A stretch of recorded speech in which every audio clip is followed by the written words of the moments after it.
بلانے جا رہا ہوں، اہل علم ہے، دانشور ہیں، ادیب ہے، صحافی ہے، شاعر ہے، کالم نگار ہے، اور خاص کر ادب اطفال بچوں کے لیے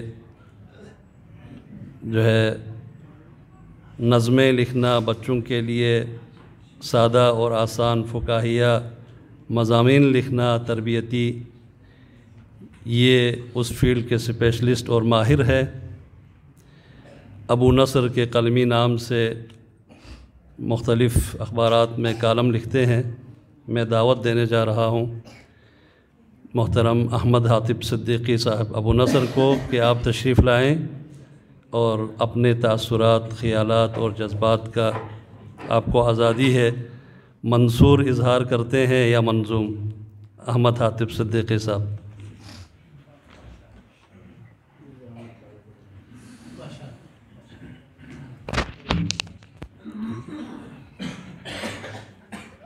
الحمدللہ رب العالمین والصلاة والسلام علی سید الانبیاء والمرسلین۔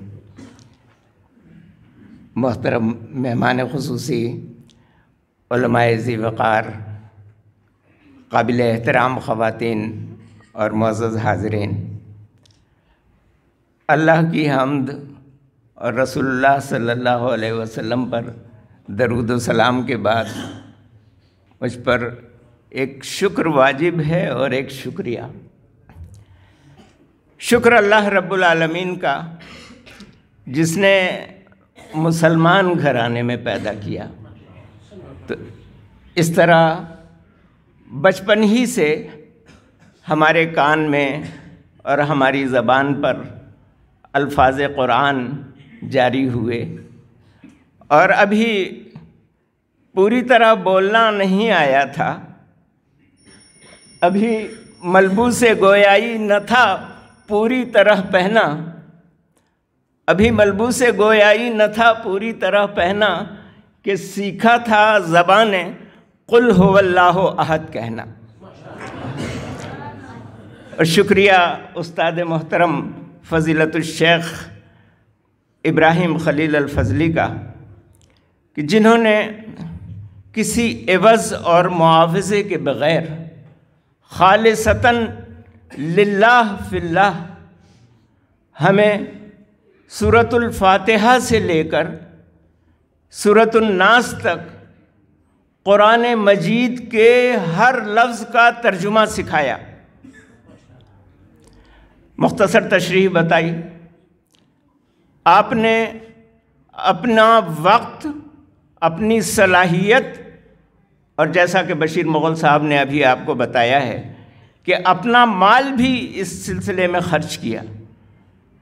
اللہ ان کو اس بے لوث خدمت کے عوض اس دنیا میں بھی تمام نعمتیں اعلیٰ درجے میں عطا فرمائے، اور آخرت میں ان تمام نعمتوں سے نوازے جن کا اس نے وعدہ فرمایا ہے۔ حاضرین محترم، ہمارے محترم خطیب، بلکہ میں جب امامنا امام المتقین کہتا ہوں تو لوگ کہتے ہیں کہ تم اپنے آپ کو متقی ثابت کرنے کی کوشش کر رہے ہو، تو ہمارے امام المتقین نے مجھے اجازت دی ہے کہ نثر اور نظم، منثور اور شاعرانہ دونوں قسم کے خطاب یہاں پر پیش کیا جا سکتا ہے۔ میں مختصر وقت میں کوشش کروں گا کہ قرآن مجید سے متعلق گفتگو ہو۔ احباب گرامی، گاؤں کے چوپال ہوں یا شہروں کی بیٹھکیں ہوں، جب ہم دو چار لوگ کہیں مل بیٹھتے ہیں تو اپنے حالات اور مشکلات کا ذکر کرتے ہیں، تو بات مہنگائی سے ہوتی ہوئی یہاں تک پہنچتی ہے کہ بحیثیت قوم ہی نہیں، بحیثیت امت بھی ہم ذلت اور رسوائی اور پستی کا شکار ہیں۔ یہی مسلمان تھے جنہوں نے سیدنا عمر ابن الخطاب رضی اللہ تعالیٰ عنہ کے دور سے لے کر ترکی کے سلطان عبد الحمید تک کے زمانے میں آدھی دنیا سے زیادہ خطے پر حکمرانی کی، یہی مسلمان تھے جنہوں نے اپنے وقت کی سپر پاورز قیصر و روما کے تخت و تاج الٹ کر رکھ دیے تھے۔ یہی مسلمان تھے جنہوں نے ایشیا، افریقہ اور یورپ کے بھی بڑے حصے کو کفر سے، شرک سے اور جہالت سے پاک کیا۔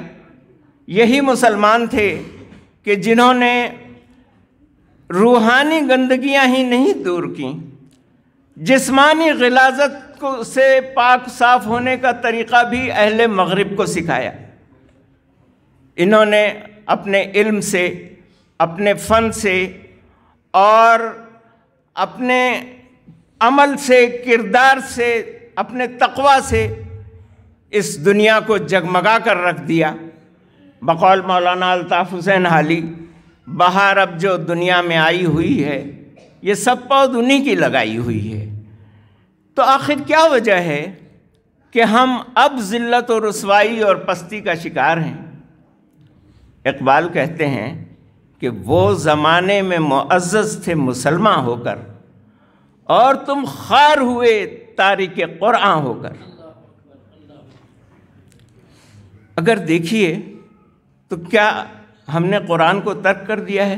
یہاں ہمارے نوجوان طلبہ بھی بیٹھے ہوئے ہیں، تو میں کچھ معانی بھی بتاتا چلوں تاکہ گفتگو بے معنی ہو کر نہ رہ جائے۔ تارک کہتے ہیں چھوڑ دینے والے کو، ترک کر دینے والے کو۔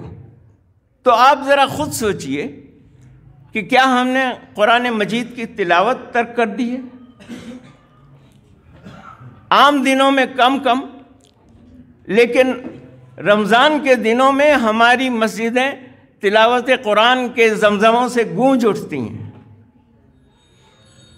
ہر گھر میں تلاوت ہو رہی ہوتی ہے۔ تراویح کی نمازوں میں مکمل قرآن مجید سنا جاتا ہے۔ دنیا بھر میں پھیلی ہوئی مساجد میں بچے ناظرہ قرآن کی تعلیم حاصل کرتے ہیں۔ پورے عالم میں کروڑوں حفاظ ہیں جن کے سینوں میں قرآن محفوظ ہے، اور ان کی تعداد میں روز بروز اضافہ ہوتا چلا جاتا ہے۔ تو کیا ہم نے قرآن کو ترک کر دیا ہے؟ اس سوچنے کی بات ہے۔ ہمارے استاد محترم نے جو ہمیں ترجمہ قرآن پڑھایا ہے، اس میں سورۃ البقرہ سے لے کر سورۃ المومنون میں، سورۃ الفرقان میں، سورہ لقمان میں، پورے قرآن میں مسلمانوں کی صفات بیان کی گئی ہیں، ان کو مختلف احکام دیے گئے ہیں۔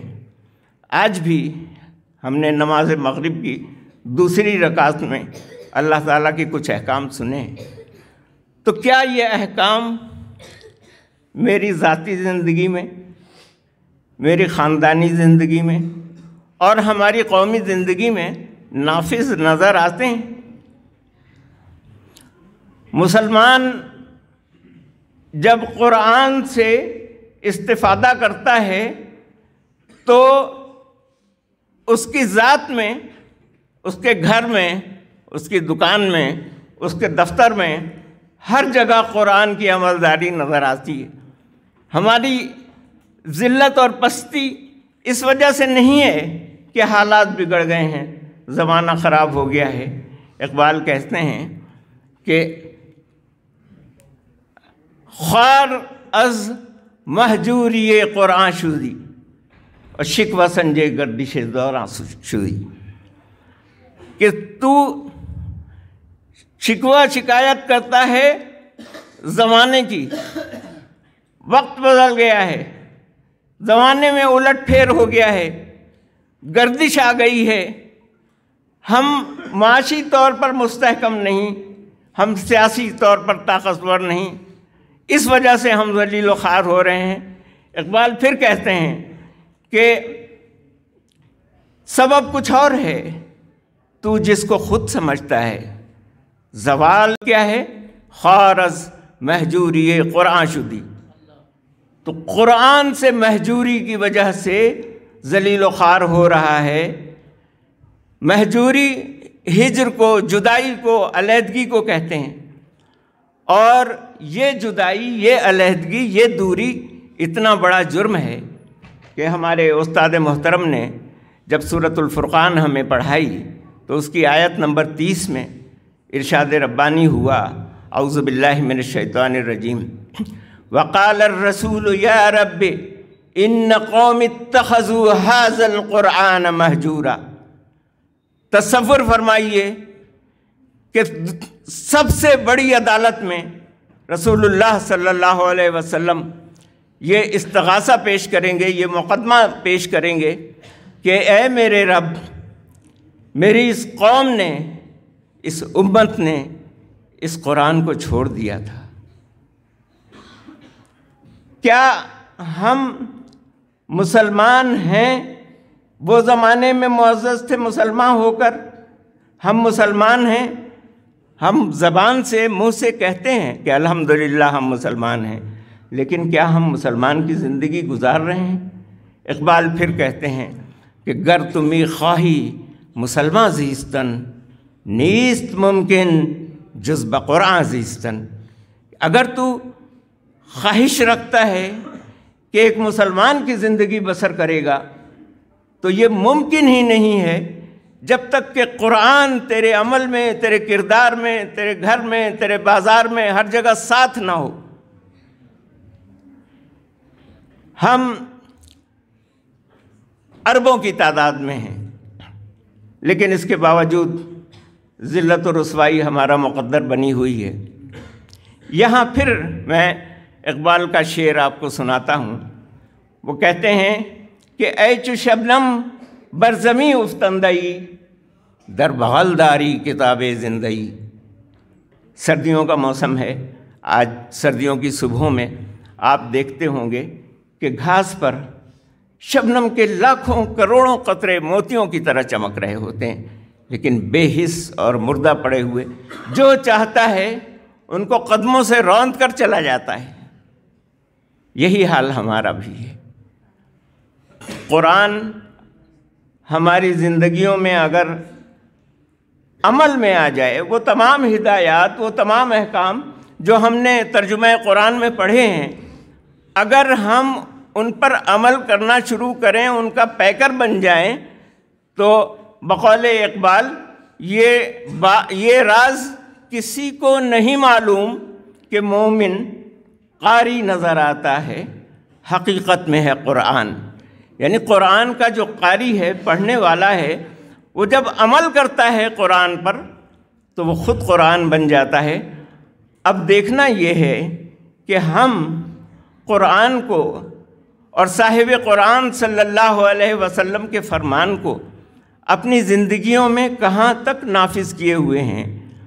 کیا ہم اپنے ذاتی فیصلے، اپنے خاندانی فیصلے اور اپنے قومی فیصلے کرتے ہوئے قرآن کی طرف دیکھتے ہیں؟ ہم دنیا کے ہر قانون، ہر منشور، ہر چارٹر کی طرف دیکھتے ہیں، لیکن قرآن کے ہم تارک بنے ہوئے ہیں، اور تم خوار ہوئے تارک قرآن ہو کر۔ ہم نے اپنی زندگی کے بہت سے شعبے قرآن کے دائرہ اختیار سے اور دائرہ کار سے خارج کر رکھے ہیں۔ ہم یہ سمجھتے ہیں کہ حکومت ہو یا وزارت خارجہ، ہماری خارجہ پالیسی ہو، یا ہماری سیاست ہو، اس میں قرآن کا کیا دخل، یہاں پر قرآن کا کیا کام۔ اس موقع پر میں اپنے ان ساتھیوں سے جو بطور خاص سیاسی سرگرمیوں میں حصہ لیتے ہیں، بلدیاتی سرگرمیوں میں یا صوبائی یا قومی میں، ان کی توجہ اس طرف مبذول کرانا چاہتا ہوں کہ ہمارے ہاں ایک عام قول ہے کہ سیاست میں اسلام کو مت گھسیٹو، قرآن کو مت گھسیٹو، حدیث کو مت گھسیٹو۔ کیوں؟ اس لیے کہ سیاست میں جھوٹ ہے، دغا بازی ہے، چوری ہے، مکاری ہے، فریب ہے، قتل ہے، غارت گری ہے، دھوکہ دہی ہے۔ تو میرے بھائیوں، میں آپ سے یہ سوال کرتا ہوں کہ کیا چوروں کے لیے، ڈاکوؤں کے لیے، شرابیوں کے لیے، زانیوں کے لیے، فتنہ پردازوں کے لیے یہ کتاب ہدایت نہیں ہے۔ ہدایت کی ضرورت ان کو سب سے زیادہ پڑتی ہے جو ہدایت سے بھٹکے ہوئے ہوں۔ ہم نے اپنی قومی سیاست میں اور عالمی سیاست میں کچھ بت تراش رکھے ہیں، وہ جو سیاسی طور پر مضبوط ہیں اور معاشی طور پر مستحکم ہیں۔ ہم یہ سمجھتے ہیں کہ ہم قرآن کے احکام کے آگے سر جھکانے کے بجائے اگر ان مضبوط اور طاقتور بتوں کے آگے سر جھکائیں گے تو ہم کامیاب اور کامران اور فلاح پا جائیں گے، اور اگر ہم قرآن پر عمل کرتے ہوئے یا قرآن کے احکام کو لے کر سیاست میں آئیں گے تو ہم ناکام ہو جائیں گے۔ ہم تو زندہ باد ہونے چاہتے ہیں۔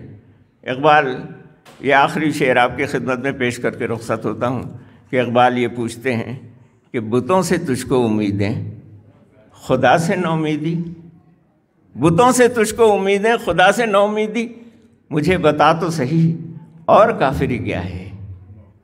سبحان ربک رب العزت عما یصفون وسلام علی المرسلین والحمد للہ رب العالمین۔